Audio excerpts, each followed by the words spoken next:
O assunto desta noite é sobre as próprias ilusões.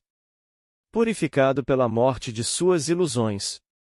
Você pode achar isso, bem, não digo que você achará isso profundo, não, mas sempre achei que tudo que é mais profundamente espiritual é, na realidade, mais diretamente prático, e você achará isso muito prático.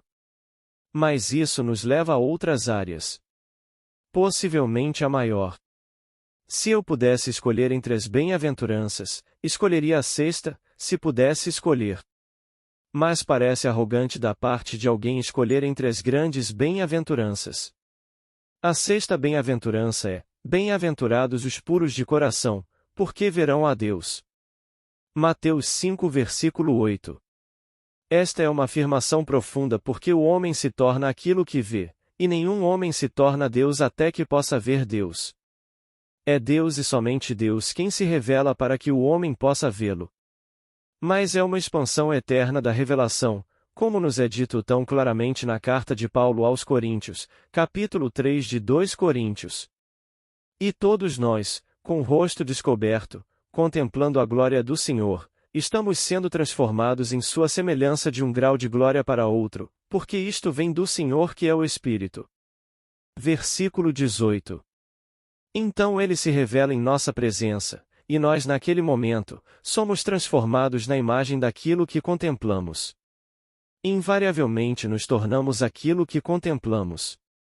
O véu que usamos é esta vestimenta, e então ele simplesmente o levanta e se expõe, e nós o contemplamos enquanto nos tornamos ele. Mas, somos informados de que há uma condição imposta a isso. E você pode pensar: posso atender à condição? Deixe-me repetir, a condição é: bem-aventurados os puros de coração, porque verão a Deus. Você pode se perguntar o que é mais difícil, a condição ou a promessa, a pureza de coração ou ver a Deus? Bem, deixe-me dizer por experiência própria, e Deus é infinitamente misericordioso. Ele inicia o processo pelo qual você e eu somos purificados. Você poderia ficar sentado de agora até o fim dos tempos e não poderia se purificar. Deus inicia todo o plano de purificação e depois elabora os meios pelos quais somos purificados. Acontece tão de repente, você nunca sonhará na eternidade como isso acontece. Então deixe-me compartilhar com vocês uma história que me foi contada no ano passado na cidade de São Francisco, no outono passado. Ele é um sujeito perfeitamente maravilhoso. Ele nasceu em Boston, Massachusetts, filho único de pais que vieram da Irlanda, criado em um ambiente muito acidentado onde pensava que se lutasse diariamente seria um homem. Voltei para casa com o nariz sangrando, os olhos roxos, e ele pensou que essa era a maneira de viver. Ele passou pela vida dessa maneira. Depois veio a Segunda Guerra Mundial e ele partiu para a guerra. Ele era sargento desta empresa e se encontrou na Nova Guiné. Os japoneses os imobilizaram, toda a companhia estava de bruços, entrincheirada e eles não conseguiam se mover. Ele disse: Neville, deixe-me agora fazer uma confissão. Criado no meu ambiente limitado, num ambiente irlandês em Boston, Massachusetts, tive dois ódios extremos na minha vida, não desgostos, ódios. Odiava os judeus e odiava os negros. Você não pode justificar um preconceito, porque não pode. Não há razão no mundo de Deus para alguém odiar alguma coisa. Mas ele odiava, essa foi a sua confissão.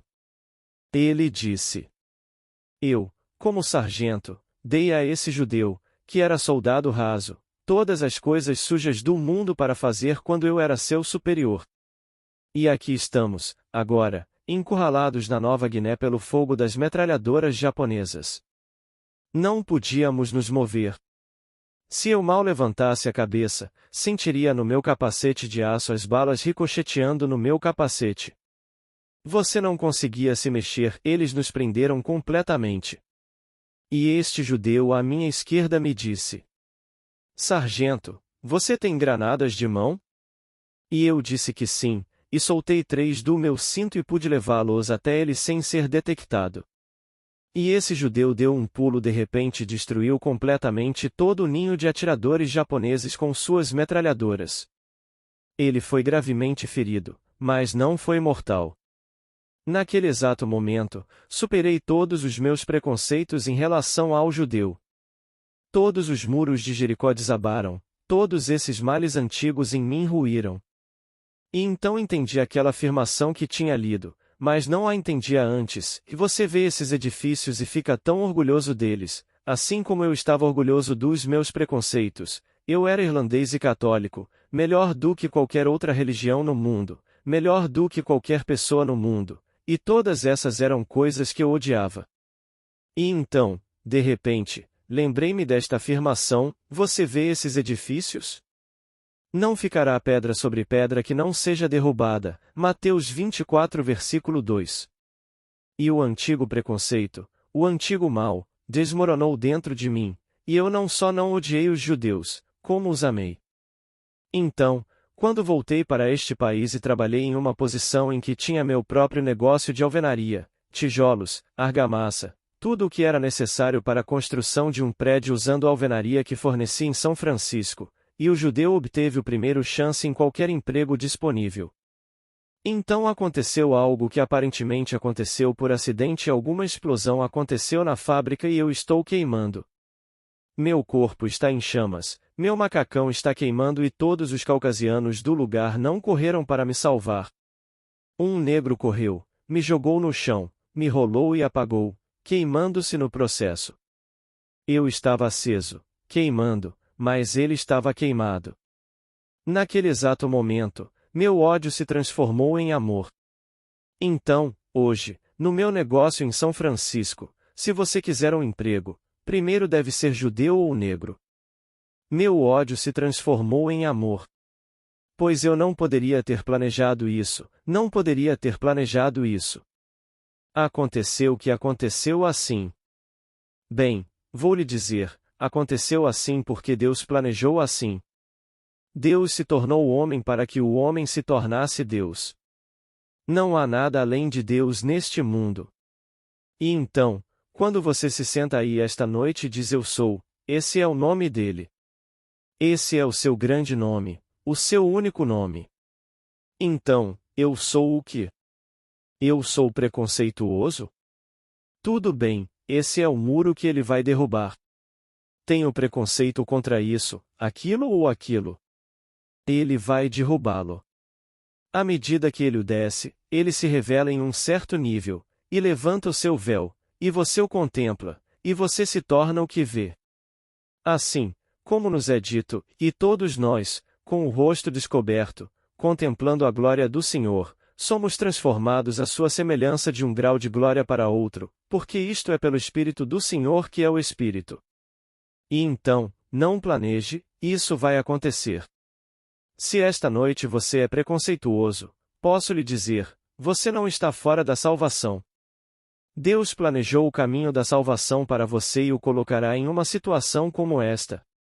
O nome dele é Bill Donovan. Você não pode ter um nome mais irlandês. Bem, aqui está Bill, e hoje você não poderia conhecer uma pessoa mais legal.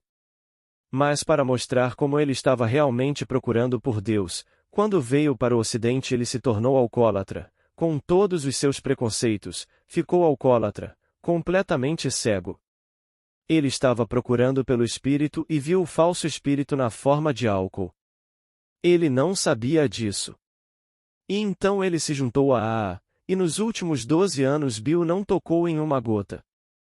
Me levou para jantar, ele sabe que eu bebo, ele disse. Neville, você tem tudo o que deseja, mas Beck e eu, sua esposa, nunca tocamos em uma gota. Nós dois éramos AA e nos conhecemos em AA por causa do nosso problema. Eu não disse a ele que ele estava procurando. Ele sabia no fundo de sua alma que estava procurando por Deus e viu Deus em alguma forma espúria de álcool. Isso é realmente o que é simplesmente outra forma. É espírito, a mesma palavra espírito, espírito é álcool. E então, ele estava procurando por isso e viu de uma forma que era falsa. E então, juntou-se, E agora hoje você não pode de forma alguma tentá-lo a tomar uma gotinha, ele simplesmente não quer. Mas ele superou o preconceito e aí todas essas coisas desmoronaram dentro dele. Então eu digo, se hoje você tem preconceito, não se preocupe. Todos neste mundo são preconceituosos e essas coisas são construídas em torno deles para que Deus possa despertar. Então você é colocado em um ambiente onde você não sabe disso. Ele foi trazido para este pequeno ambiente em Boston, cercado por um certo preconceito, um ódio, e cresceu nisso. E então Deus o colocou em um determinado ambiente onde os dois que ele mais odiava eram seus salvadores neste mundo. O judeu salvou toda a sua empresa e o negro salvou a sua vida pessoal, e hoje os dois são os mais empregados no seu negócio de muito sucesso. Então eu digo que funciona assim. Então não fique, se você tiver isso esta noite, não se preocupe. Deus planejará isso, Deus planejará isso. A iniciativa para a salvação do homem está com Deus, posso lhe dizer, não é motivada por nenhuma boa ação que o homem tenha feito. A salvação do homem é pela graça e somente pela graça. Ninguém pode ganhá-lo. Ninguém neste mundo é bom o suficiente para merecer a salvação. A salvação é tornar-se Deus. Deus tornou-se homem para que o homem possa tornar-se Deus. E é uma série de desvelamento, desvelamento, desvelamento, onde de repente o homem desperta para se encontrar transformado. Este ser finito e falível transformado da noite para o dia num ser completamente diferente. E, no entanto, o véu não foi completamente levantado. Outro véu, e ainda outro véu, pois a verdade é uma iluminação cada vez maior. Mas, é tudo homem. Então aqui o homem é purificado pela morte de suas ilusões. Mas ouça isto com atenção, pois isto vem do maior, na minha opinião, do maior místico que já existiu na face da terra, William Blake. Ele afirmou que todo o poema Jerusalém foi ditado por Deus, assim afirmou. Eu não questionaria o direito de Blake de fazer essa afirmação. Ele faz isso não apenas no poema em si, mas também em suas cartas aos amigos, e todas elas ficam registradas. Bem, aqui está a sua declaração, ele afirma que foi ditada. Então aqueles na eternidade que contemplam a morte disseram assim. Quem são eles nesta grande eternidade que contemplam a morte? Qual é a morte que contemplam? Posso lhe dizer que os seres que contemplam são aqueles que disseram: façamos o homem à nossa imagem, os Elohim, os deuses. Façamos o homem à nossa imagem pelo mesmo processo de nos revelarmos, e porque o homem se torna aquilo que vê, eles se tornarão nós, à medida que eu os revelar, à medida que se tornarem puros de coração. E aqueles na grande eternidade disseram assim. E o que disseram? Eles estão contemplando a morte. Você pode pensar na morte quando vê alguém ir para o túmulo. Isso não é a morte, isto é o túmulo.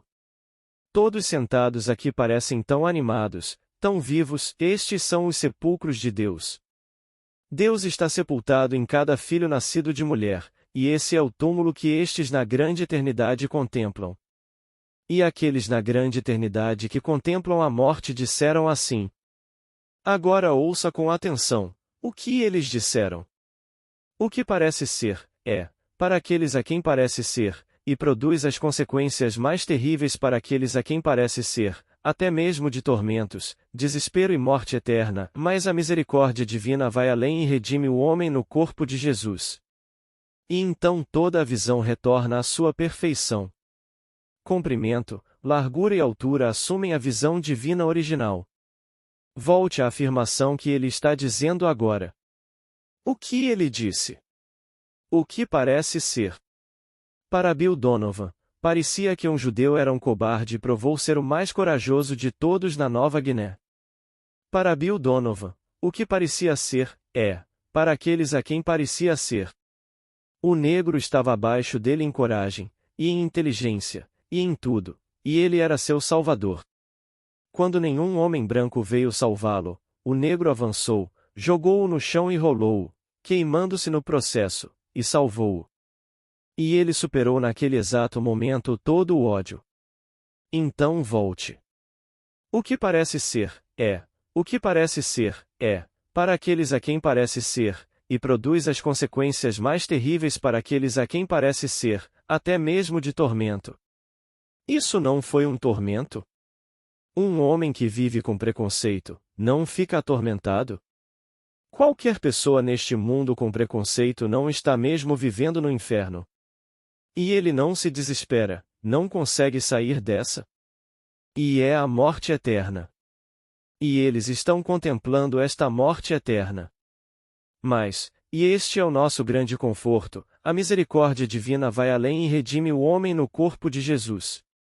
Ele trama uma peça pela qual o homem supera seus preconceitos, onde os muros de Jericó caem e os males antigos desmoronam.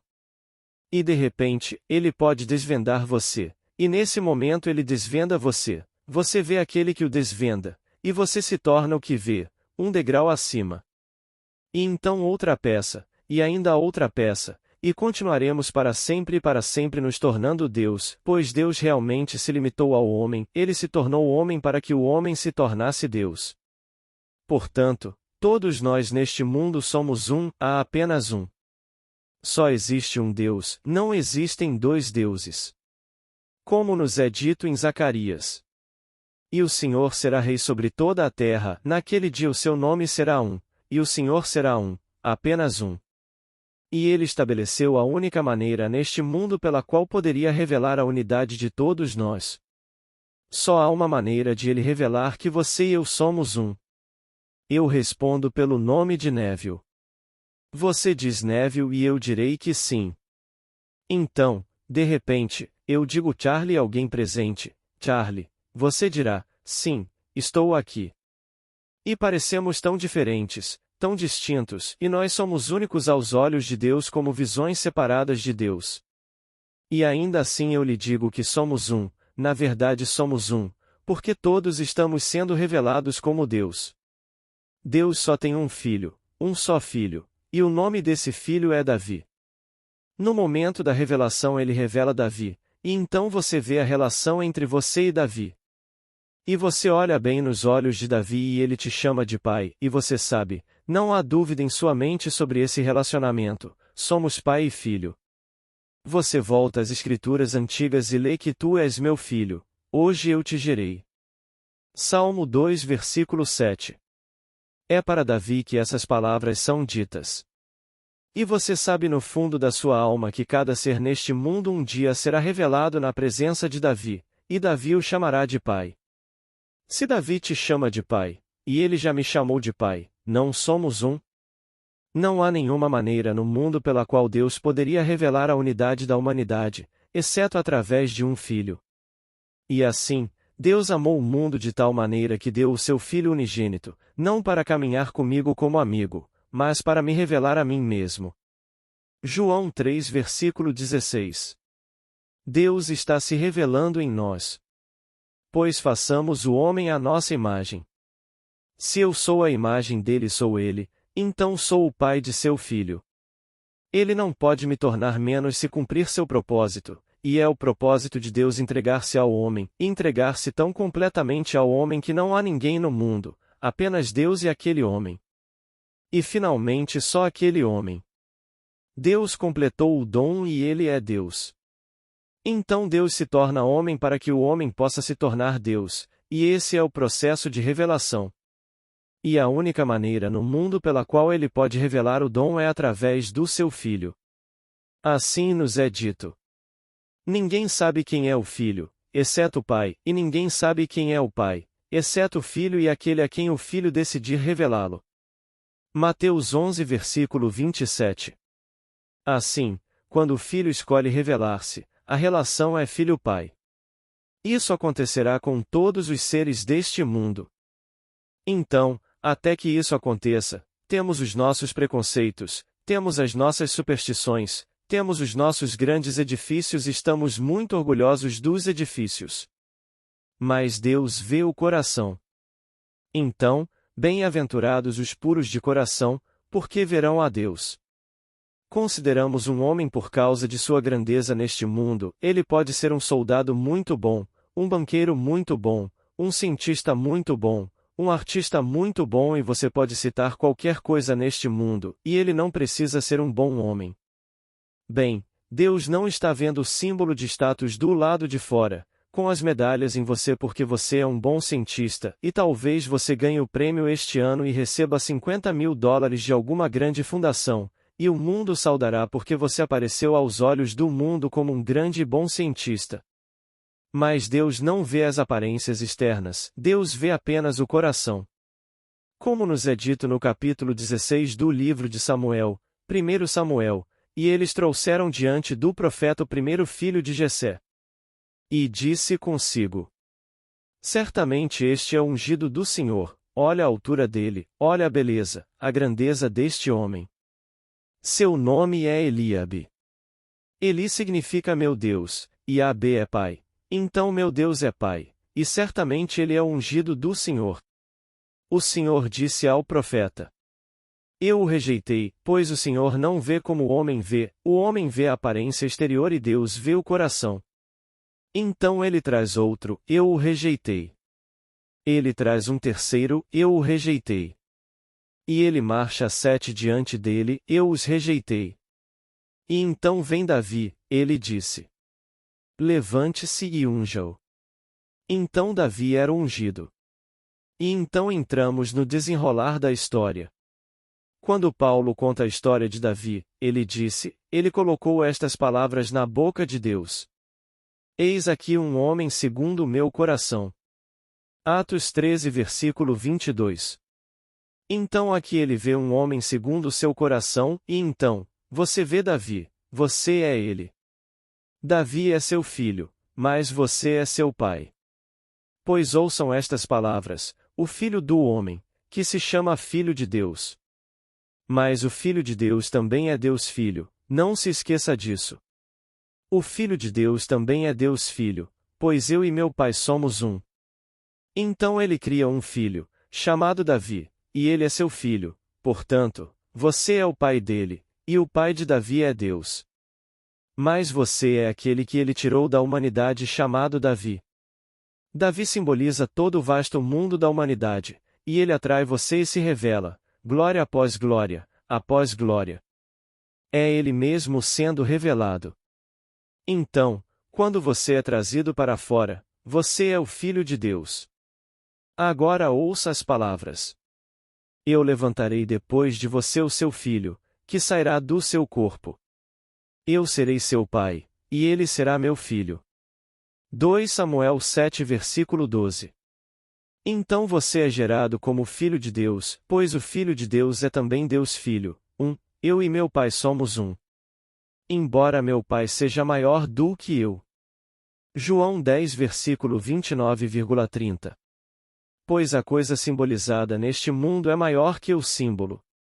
Então, venho simbolizando aquele que se revelou diante de mim, e então me tornei ele. Então ele me mandou de volta ao mundo, mais uma vez envolvido em meus preconceitos, e então ele irá derrubá-lo, e se revelará com uma glória ainda maior, e me enviará de volta novamente. Pois não há limite para a expansão de Deus se revelando em mim, não há limite. Portanto, a verdade é uma iluminação cada vez maior, para todo o sempre. E cada ser neste mundo é um, não há nada além de Deus. Deus e somente Deus se tornou nós para que possamos nos tornar Deus, e Ele estabeleceu os meios pelos quais Ele desdobra isso neste mundo. Portanto, sei que estamos purificados para que possamos ver Deus através da morte das nossas ilusões. Quando alguém tem inúmeras ilusões. O que é uma ilusão? Pois bem, o dicionário define isso como um erro mental, uma crença falsa, especialmente aquela crença que persiste, que quando alguém passa por isso se torna, isso é uma fixação. Bem, não se desespere. Ame-os profundamente, porque Deus planejou os meios pelos quais Ele irá demolir aquele edifício. Esse prédio vai desmoronar. Quer seja alguém que pensa que, por ter $1 bilhão, é melhor do que outra pessoa, e há quem o tenha, Deus o destruirá. E não se desespere quando ele desmoronar. Alguém que não lhes pudesse dar um centavo para aumentar sua fortuna será seu salvador, e então ele vê que não foram os ricos que vieram em seu apoio, mas sim os pobres. Ele vai ver. Ele pode ter preconceito hoje em dia contra os ricos, você sabe. Isso também é um preconceito. Isso desce. Você pode ser muito, muito pobre e ter um preconceito terrível contra quem tem coisas, e quem tem coisas, não tem motivos para te salvar, te salvará. É assim que Deus planeja, é assim que Ele planeja. Falo por experiência própria. Quando meu pai levou muitas pancadas em Barbados e ninguém veio vê-lo porque ele foi acusado, injustamente, mas acusado. Aqueles que estavam jogando pelo seguro. Ninguém voltou para casa nem para dizer: "Como você está se sentindo, Joe?" Joe sentou-se sozinho. E veio um homem muito rico, uma pessoa muito proeminente socialmente, financeiramente, intelectualmente. Ele veio para Barbados por causa da saúde anos atrás e fez fortuna. Mas ele saiu da Inglaterra como um cavalheiro perfeitamente treinado, ele era culto, era um grande atleta, era azul em Cambridge, tinha tudo o que era preciso. Ele foi o único que voltou para casa para ver meu pai e disse ao papai: "Bem, Joe, o que posso fazer?" "Bem", ele disse. "Tenho todas essas crianças para alimentar e os servos para alimentar e não tenho dinheiro." "Bem", ele disse. "O que você quer fazer?" Ele disse. "Tudo que sei é simplesmente o que fiz antes, uma mercearia." Exatamente o que fiz antes. Fiz um bom negócio e fui falsamente acusado. Eles tiraram tudo de mim com falsas acusações, e se eu tivesse dinheiro, voltaria ao negócio e o administraria como antes, com sucesso. Ele voltou para seu escritório e disse ao seu pessoal: "O Sr. Godard abrirá um negócio no próximo mês ou algo assim e eu quero que vocês estendam o crédito até o limite. O que quer que ele peça, vocês preenchem o pedido e nenhuma fatura deve ser enviada a ele. Quando ele tiver, ele pagará." E então, nós abrimos um pequeno negócio e ele nos estocou cerca de US$ 50 mil em mercadorias. Não tínhamos dinheiro, e quando vendemos, nós o pagamos. E quando ele morreu e seu filho assumiu, se sua empresa tivesse um fósforo para vender e custasse um centavo a mais por caixa do que qualquer concorrente, não cheguem perto dos Godards. Ele sozinho nos vendeu o fósforo. E então, quando, digamos, 5, 6 anos atrás, eu sei disso, eles estavam fazendo conosco um negócio de mais de US$ 500 mil por ano. Esse foi o investimento inicial deles. E assim, se meu pai tinha algum preconceito em relação às pessoas ricas do mundo, pois ele não tinha nada quando menino, ele certamente. Aquele prédio desabou e ruiu, aquele preconceito antigo, porque um cavalheiro muito rico e culto entrou em sua vida e tornou possível recomeçar de uma forma maravilhosa. Portanto, o seu preconceito não precisa ser contra uma determinada raça ou religião, mas sim contra a riqueza. Aqueles que não têm nenhum podem ter preconceito contra os ricos e os ricos podem ter preconceito contra outra coisa, e isso se espalha por todo o mundo. Estes são os edifícios mencionados no capítulo 13 do livro de Marcos. Você vê esses grandes edifícios? Digo-vos que não ficará pedra sobre pedra, mas todas serão derrubadas. Versículo 2. Então, se hoje você tem isso, eu sei que Deus planejou sua redenção e ninguém ficará sem ser redimido. E assim, ele vai tramar e planejar a cena em que o preconceito desmorona na sua presença e você se apaixona por aquilo que antes odiava. E então, você realmente se apaixona por isso. E então, eventualmente, todo o véu é levantado e o Filho unigênito de Deus chama você de Pai. Você sabe, enquanto ele faz isso, você não está sozinho. Ele chamará todos os seres deste mundo de Pai, portanto, realmente, você é um com todos os seres do mundo. Então você entende o poeta. Todas as coisas, por uma lei divina, se misturam umas nas outras. Todas as coisas por uma lei divina. Portanto, todos os seres neste mundo estão realmente entrelaçados. E assim, quando Dune escreveu as palavras: "Estou envolvido com a humanidade. A morte de cada homem é a minha morte. Nunca mande perguntar por quem os sinos dobram, isso custa por mim." Você leu que algo aconteceu hoje do outro lado da água e alguém foi morto violentamente. Não pergunte por quem os sinos dobram, eles dobram por mim. Bem, estou envolvido com a humanidade e a morte de cada homem é a minha morte. Pois não há nada além de Deus enterrado nessas sepulturas no mundo.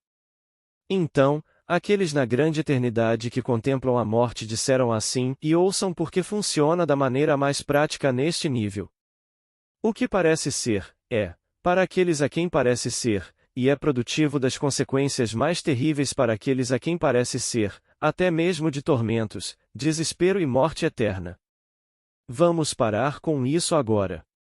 Se fizer isto com tormentos, desespero e morte eterna, falo-á com alegria e com tudo mais neste mundo. Portanto, o que parece ser, para aqueles a quem parece ser.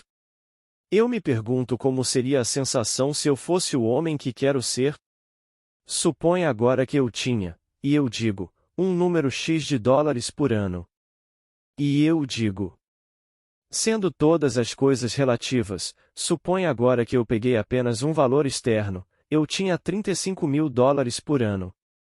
Bem, vivendo modestamente como eu, não seria maravilhoso, $35.000 por ano. Pois bem, o que parece ser, para aqueles a quem vê ser, e é produtivo daquilo que parece ser. Se eu ousar assumir que sou isso e andar nesta terra como se isso fosse verdade, se eu pudesse viver como se isso fosse verdade, então eu provaria essa afirmação. Agora Blake afirmou que estas palavras foram ditadas a ele pelo Espírito de amor que é Deus. Blake faz essa afirmação ousada e eu confio nele implicitamente. O que parece ser, para aqueles a quem parece ser. Mas poderia eu convencer-me de que sou aquilo que a razão neste momento nega? Estou interpretando a palavra delírio de uma maneira diferente, porque delírio é nutrir uma crença falsa. Bem, isso poderia agora ser verdade. Bem, quando um homem pode ter uma falsa crença de que o judeu não é seu igual, e até que isso acontecesse ele agiu de modo a provar isso para sua própria satisfação, e quando fez isso com o negro, não provou isso para sua própria satisfação. Bem, agora, tomamos o mesmo princípio, o que parece ser, para aqueles a quem parece ser, e tomamos isso sob uma luz diferente e provamos isso. Embora a coisa toda desapareça no final. Pois no final tudo desaparecerá e só Deus permanecerá. Você permanecerá, mas todo o resto irá embora. Todos os seus edifícios cairão, sejam eles feitos de ouro, prata, pedras preciosas, madeira, feno ou restolho. Tudo entrará em colapso, mas você continuará sendo o construtor. Assim, posso agora construir usando o mesmo princípio. O que parece ser, para aqueles a quem parece ser. Bem, não posso presumir que as coisas são como eu gostaria que fossem, para mim, para você, para qualquer outra pessoa no mundo? E enquanto faço isso, um amigo meu esta noite antes de eu subir na plataforma, ele disse que estava trabalhando consigo mesmo para realmente sentir o bem do outro. Afinal, ele está trabalhando com outras pessoas. Cabe a ele, como um bom homem em sua empresa, parabenizar um vendedor que faz um grande negócio. Mas ele disse: sabe, no passado devo confessar que houve uma certa inveja da minha parte quando ouvi falar de uma grande venda por parte de outra pessoa. Queria parabenizá-la ou parabenizá-lo, mas não podia negar em meu coração que gostaria de ter feito isso. Mas quando eu poderia realmente deixar ir e sinceramente dizer isso, e dizer: estou fazendo tudo com os olhos da minha mente. Eu não fiz isso fisicamente, fiz isso mentalmente e realmente senti. Na semana passada, uma senhora chegou com um contrato de $50.000. Agora, ele disse: eu sei que isso é uma quantia enorme de dinheiro para ela, e eu disse a ela, emocionado: não estou com inveja, estou emocionado por ela ter conseguido fechar esse negócio. No passado havia uma reserva, eu gostaria de ter feito isso, então meus parabéns não foram totalmente de coração a ponto de eu ser realmente puro de coração. Mas agora ele sabe. Você pode parabenizar cada ser neste mundo por cada coisa boa que eles fazem, porque é você mesmo. Há apenas um neste mundo, apenas um Deus, e um Deus se tornou os muitos aparentes. A pedra se fragmentou em partes inumeráveis com pigmentos diferentes. Alguns usam pigmentos brancos, alguns pigmentos vermelhos, pigmentos pretos, pigmentos marrons, mas apenas um neste mundo, todos fragmentados. E no final, o Senhor será um e seu nome um. E posso lhe dizer, esse nome, embora o grande nome seja Eu Sou, que é chamado de Jessé, há outro nome dado a ele, um nome glorioso, e esse nome é Jesus Cristo. As pessoas não acreditam, mas esse nome é Jesus Cristo. É Eu Sou, concedido, mas se você ler a história cuidadosamente, ele revela o grande Eu Sou. Eu sou a porta, eu sou a videira verdadeira, eu sou o caminho, eu sou a vida, eu sou a verdade, eu sou a ressurreição. É o mesmo grande Eu Sou, mas o nome é um nome glorioso, e o nome é Jesus Cristo. Não faça disso um fetiche, pois ele se tornou você, ele está se revelando em você, e quando ele se revela completamente, você é Jesus Cristo. Essa é a história. Agora entremos no silêncio e acreditemos que o que parece ser, é, para aqueles a quem parece ser. E posso sugerir que esta noite você tome o conceito mais glorioso de si mesmo, não me importa o que seja, torne-o maior do que você esperava perceber agora, porque todas as coisas são possíveis para Deus. Seja qual for a sua ambição atual, torne-a uma ambição nobre, mas torne-a maior e então tente convencer-se, enquanto entramos no silêncio, de que isso é verdade. Assuma o sentimento do desejo realizado e então veja o mundo a partir dessa suposição, que você pode ver refletida nos rostos desses amigos imaginários, aquela expressão que implica que eles veem em você o homem que você está assumindo que é. Agora vamos embora. Agora, há alguma pergunta, por favor? Sim, senhor. Pergunta inaudível. Resposta. Para repetir a citação, é o Evangelho de Tomé dos Apócrifos onde o homem acredita ou as mulheres são ensinadas a acreditar que são secundárias. As mulheres não são secundárias, porque o homem não é homem e o homem não é mulher. O homem usa vestes masculinas e femininas, mas o homem é a imagem de Deus. E assim, ninguém conhece o homem é o usuário dessas vestimentas, masculina e feminina. Assim, como nos é dito em Timóteo, a mulher será salva ao dar à luz um filho. Não gerar filhos, como os sacerdócios de todo o mundo tentaram transmitir a feminilidade. Isso é gerar filhos. Todos neste mundo um dia passarão por uma certa experiência mística que agora está vestindo a vestimenta feminina, onde realmente se encontrarão e se sentirão masculinos, e então, saberão também que são homens, vestindo essa vestimenta. Falo por experiência própria. O homem na ressurreição está acima da organização do sexo, na ressurreição. Dizem-nos que essa pergunta foi feita a ele da maneira mais maravilhosa, e mestre, Moisés na lei disse que se um homem se casar e morrer sem deixar descendência, e tiver irmãos, os irmãos devem se casar com sua esposa para suscitar descendência. O irmão que morreu. Bem, havia 7 irmãos, e o primeiro casou-se e morreu sem deixar descendência. O segundo a levou e morreu sem deixar descendência, e o terceiro, o quarto e finalmente 7 deles se casaram com ela e não deixaram descendência. De quem ela é a esposa na ressurreição? E ele disse: Tu não conheces a Escritura, porque os filhos deste século casam-se e dão-se em casamento, mas aqueles que são considerados dignos de chegar a essa era, a ressurreição dos mortos, não se casam nem são dados em casamento. Porque são filhos de Deus e filhos da ressurreição. Lucas 20 versículo 28, 36. Estamos sendo preparados aqui para entrar em uma era totalmente nova, onde não precisamos do relacionamento homem-mulher. É uma irmandade, onde criamos a partir da nossa maravilhosa imaginação. Tudo está sujeito ao nosso poder imaginativo. Não precisamos da imagem dividida entre homem e mulher. Nós somos homens, e o homem não é homem, e o homem não é mulher, porque o homem é Deus. Você está olhando para o rosto dele, sim. Para mim, quando olhei para o rosto revelado diante de mim, é um homem, claro, mas acima da organização do sexo. Então, esse livro não está incluído no nosso cânone, mas é um livro glorioso. E direi a todas as mulheres: sei que minha mãe, minha esposa, minha filha e todas as mulheres que conheço neste mundo um dia confrontarão Davi como o pai de Davi, e não como a mãe de Davi. Ele não tem mãe. E assim, a mais erudita de todas as críticas bíblicas é a Enciclopédia Bíblica, e que não dá nenhuma mãe a Davi. E os manuscritos, os mais antigos manuscritos conhecidos, não mencionam nenhuma genealogia fora de um pai cujo nome é Jessé. E a palavra Jessé é qualquer forma do verbo ser eu sou, é isso que significa.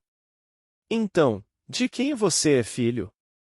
Eu sou filho do teu servo Jessé. 1 Samuel 17 versículo 58. Em outras palavras, eu sou filho do eu sou. Ele sai de mim e então olha para mim, bem, eu sou o pai dele, portanto, ele é filho do ser que eu sou. Quem quer que eu seja. Então, quando eles disseram: o que devo dizer? Apenas diga eu sou quem eu sou. Êxodo 3 versículo 14. Ele não disse o que é.